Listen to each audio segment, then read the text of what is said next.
আমি মাঝে মধ্যে কিছু ওই যে প্রেম প্রীতি নিয়ে এগুলো নিয়ে কথা বলি, আমাকে প্রশ্ন করে যে হুজুর পিএইচডি করছে এগুলোর উপর, হুজুর কেমনে এত কথা জানে? আরে ভাই, তুমি আমাকে প্রশ্ন করো। শেখ, একটা মেয়ে খুব ভালো ছিল, বোরখা পরিহিতা, ওর চরিত্রে আমি আকৃষ্ট হই। চতুর্দিকে এত বেপরদা মেয়ে, এত খারাপ আজে বাজে মেয়ে, একটাই মাত্র আমার স্কুলে মেয়ে ছিল যে বোরখা পরে আসতো। ও নামাজও আদায় করতো, কারোর সাথে কথা বলতো না, অনেকে ওকে প্রেমপত্র দিয়েছে, ওর মধ্যে একজন ছিলাম। সবাই হাল ছেড়ে দিয়েছে, আমি ছাড়িনি। আমি একটার পর একটা আমার বোনকে দিয়ে, আমার অন্যান্য বান্ধবীদেরকে দিয়ে ওকে প্রেমপত্র দিলাম। তারপরে ও আমাকে বলল ও বেনামাজির সাথে সলাত আদায় প্রেম করবে না। আমি সলাত আদায় করা শুরু করলাম শুধু ওকে প্রেম করার জন্য। ইন্নামাল আমালু বিন্নিয়াত হাদিসের মধ্যে যে আছে যে হিজরত করলো কোনো মহিলাকে পেতে, আর যে হিজরত করলো আল্লাহকে পেতে, সে তাই পাবে যা সে নিয়ত করলো।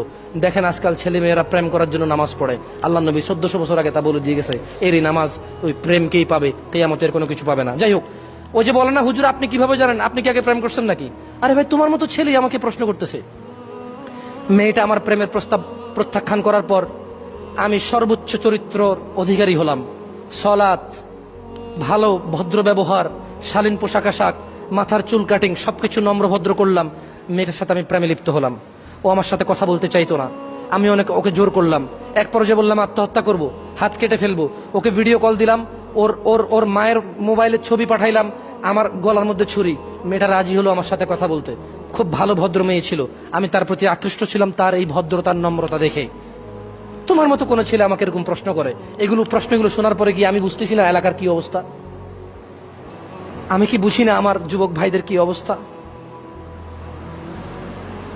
ধর্মকে অবলম্বন করে একটা ছোট্ট কোমলমতি শিশু বাচ্চা বোন আমার, তার জীবন ধ্বংস করেছ। বললাম, তারপর বলল সে আমার সাথে কথা বলতে রাজি হলো।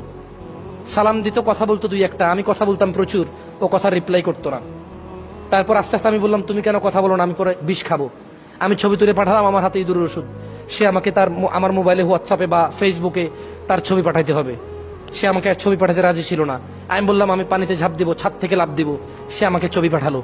এভাবে 2 বছর লেগে যায় ওই মেয়ের সাথে আমার সহজ হতে। মেয়েটা খুব ভালো ছিল। বলেন তো মেয়েটা কি খারাপ ছিল? 14-15 বছর বয়স, 16 বছর বয়স, ছেলেটার বয়স 22-23 বছর। ও ফুসলাচ্ছে। হ্যাঁ, মেয়েটার একটা দোষ ছিল যে এর কথা চলে আসছে। প্রথম দোষটা ছিল যে এর সাথে প্রেম করার এগ্রি হওয়া, যে ভালো ছেলে হলে প্রেম করবে।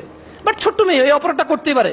কিন্তু এই তোমার মতো চালাক নামাজি দাড়িওয়ালা ছেলে, আহলে হাদিস বলো নিজেকে, না নিজেকে জামাতি বলো, তাবলিগি বলো, ফুরফুরা বলো, আটরশি বলো, মাইজ ভান্ডারি বলো, কওমি বলো, হ্যাঁ মাদ্রাসার ছাত্র বলো, ভদ্র ঘরের ছেলে বলো, তুমি এটা করছো।